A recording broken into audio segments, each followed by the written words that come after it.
Okay, you guys, I am back and I am so happy to be back and to talk with you guys for a bit.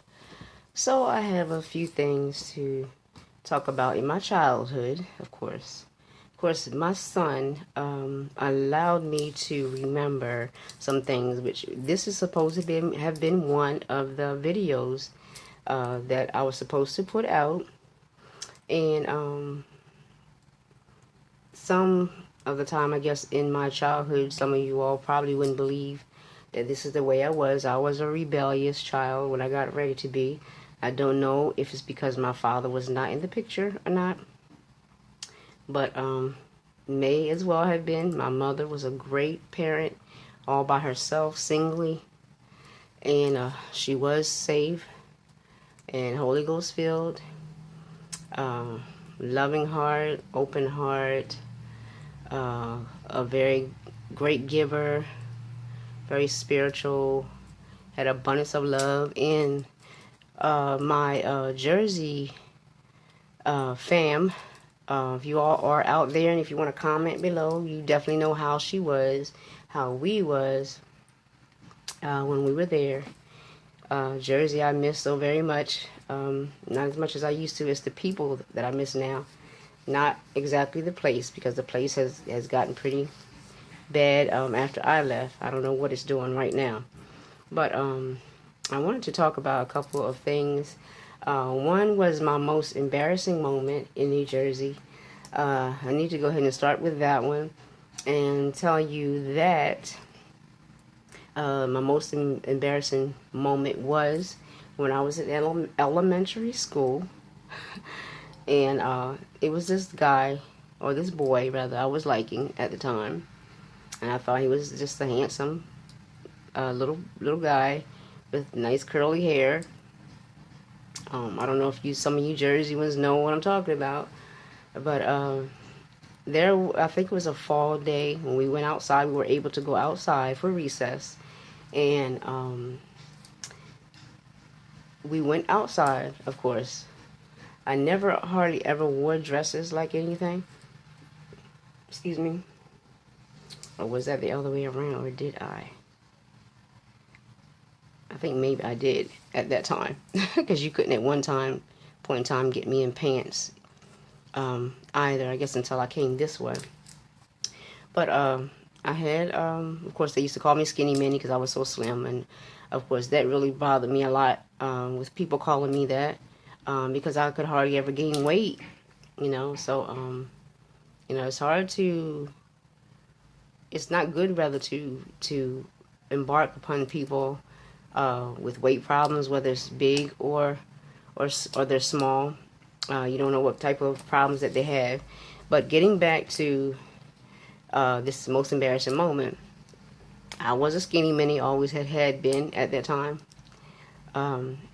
We went outside. We were able to go outside there again at the school for recess. So I had a dress on, of course, and I had I believe it was like a trench coat or something that I had on, and it was just the windiest day.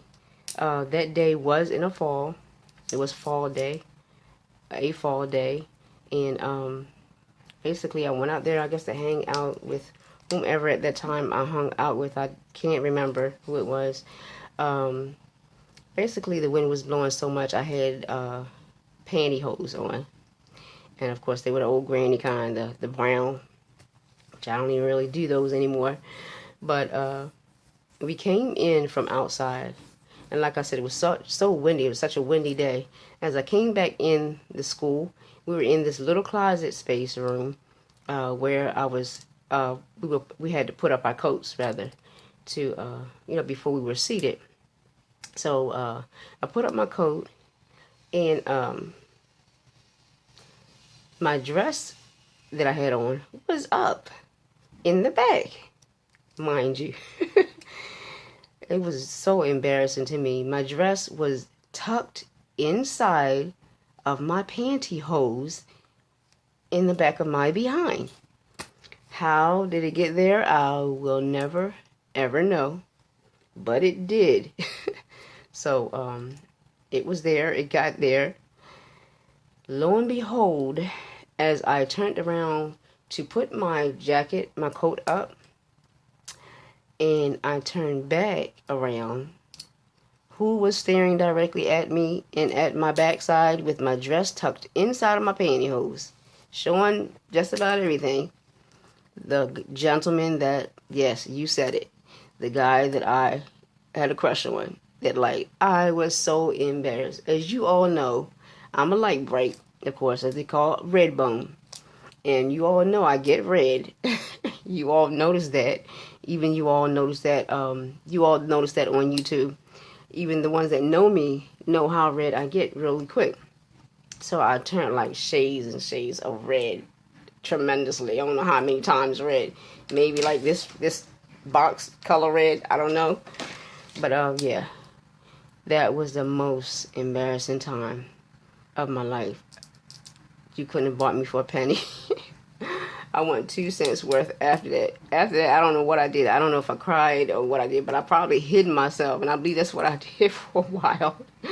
Yeah, so that was pretty embarrassing, and that story stuck with me for so long. That memory stuck with me in my brain for so long. I was just so embarrassed for a good while, but after a while, I really had a good laugh, over that. So yeah, but moving on.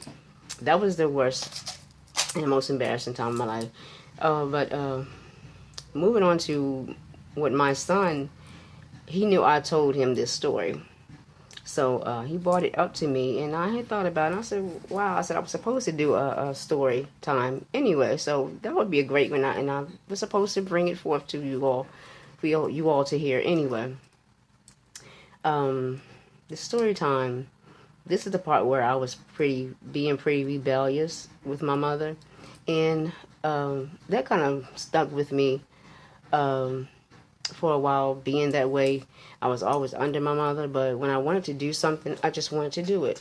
So a lot of people thought that me wanting to do what I did to get out, I guess it was almost the edge of dark, not quite, but of course, by that time when I got out of the house, it was dark. So I was in my house, and I was badgering my mother back and forth. I want to go outside. I like to go outside. I want to go outside. So, of course, she was determined, and that's where I get it from, being very strict. She's a very strict mother, and she would not let me go. So this went on and on, battled, on and on. And she just kept saying she wouldn't do it. I said, I'll tell you what. And I used to be a back talker, which wasn't good at all. So you children, don't do this. And you parents, tell your children, show them this video. Tell them, look, this is not good. Never back talk your mother.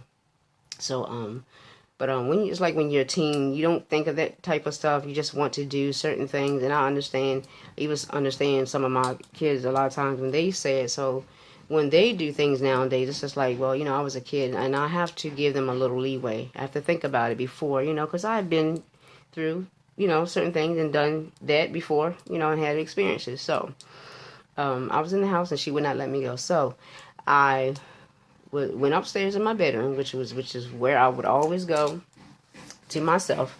I was always a loner, and I would always go in my bedroom alone to myself, whether it was to record myself singing, because I love to sing, and different things like that, or what have you, write poems, whatever it was at that time, that moment. I used to love writing letters. So I would go up in the room. I said, okay, she won't let me go. And I had a stubborn streak like crazy. And I finally lifted up my window. I said, okay. And I said it loud as I could say it. And I know she probably heard me. Maybe she did, maybe she didn't.